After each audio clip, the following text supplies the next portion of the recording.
मैगलगंज में भी यूजीसी को लेकर रैली। जब से दोस्तों यूजीसी का कानून आया है, मैगलगंज में पक्ष को लेकर भी रैली निकल चुकी है और विपक्ष को लेकर भी रैली निकल चुकी है। जो लोग मैगलगंज के बारे में नहीं जानते बता दूं, मैगलगंज एक गांव है जिला लखीमपुर खीरी, उत्तर प्रदेश में। उत्तर प्रदेश का जिला लखीमपुर खीरी, वहां पर मैगलगंज आता है। यहां पर आबादी लगभग 20 से 25 हजार के करीब है। यहां पर ना सरकारी अस्पताल है, ना एक सरकारी पूर्ण रूप से इंटर कॉलेज है, ना सरकारी डिग्री कॉलेज है। यहां पर डिवाइडर की लाइटें लगी हुई हैं, पिछले 14 सालों से नहीं जली है। ना सरकारी अस्पताल है। आप यहां की नालियां और सड़कें देख लें, आप कहेंगे इससे बढ़िया क्या ही मतलब बता दें। ना लाइट की, एक तो लाइट भी प्रॉपर्ली नहीं आती है। जियो और एयरटेल कई सारी सिमों के नेटवर्क्स नहीं आते। मतलब कभी भी सामाजिक मुद्दे पर मैंने रैली निकलते नहीं देखी। लेकिन अभी यूजीसी कानून जब से आया तो एक बहुत बड़ा वर्ग समर्थन में और एक बहुत बड़ा वर्ग विपक्ष में लेकर रैली लेकर निकल पड़ा। और ये आपको बताते रहूं, यूजीसी कानून कॉलेजेस के लिए है, समाज में नहीं है। अब कई लोग दिमाग में एक सेटिंग करे बैठे हैं कि जैसे एससी एसटी कानून था वैसे यूजीसी कानून है। समझो, एससी एसटी कानून ये है कि अगर एससी एसटी व्यक्ति को किसी ने उत्पीड़ित किया तो एससी एसटी एक्ट के पास ना एक पावर है जहां पर वो शिकायत कर सकता है सामने वाले की, जिसने उसे प्रताड़ित किया होगा या उत्पीड़ित किया होगा।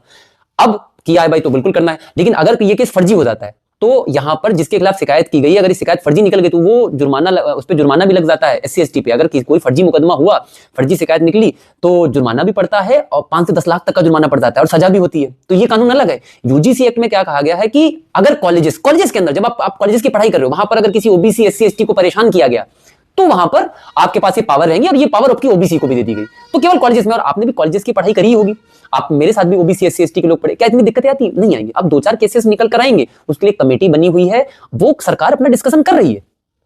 सुप्रीम कोर्ट वर्डिक्ट दे चुका है। अगर कानून अच्छा होता तो सुप्रीम कोर्ट क्यों मना करता? क्या लग रहा है दोनों पक्षों के वकील नहीं आए होंगे? दोनों पक्षों के वकील आए, वाद विवाद हुआ होगा, उसके बाद ही डिसीजन लिया गया ना कैंसिल का।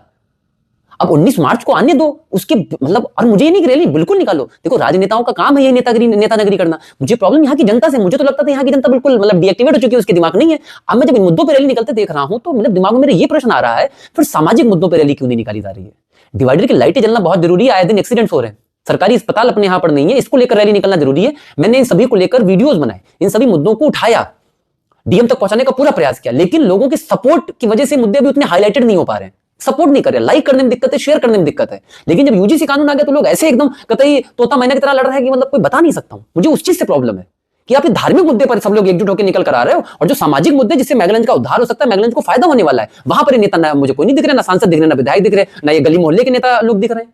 तो मेरा वो लोग नेतागिरी कर रहे हैं, मुझे कोई प्रॉब्लम नहीं है। आप कहोगे आप कौन बताने वाले होते हो? अगर सामाजिक व्यवस्था में आप जब हैं और कुछ समाज में उथल पुथल मचाएंगे तो सामाजिक नागरिक होने के नाते मेरा कर्तव्य बनेगा कि क्या सही है क्या गलत है। मैं अपने विचार जरूर रखूंगा इस मुद्दे पर। जिस समाज को लेकर नहीं है कि मतलब आपको मोहल्ले में अगर किसी ओबीसी व्यक्ति ने आपको कुछ कह दिया तो ये कानून तब नहीं लगेगा, ये कॉलेज के परिसर के अंदर लगेगा जब आप पढ़ाई कर रहे होंगे। तो समझे, समझदार बने, और अगर नेतागिरी करनी है बिल्कुल करें, लेकिन फिर अब मैगलगंज को भाई सुधार के दिखाइए भाई।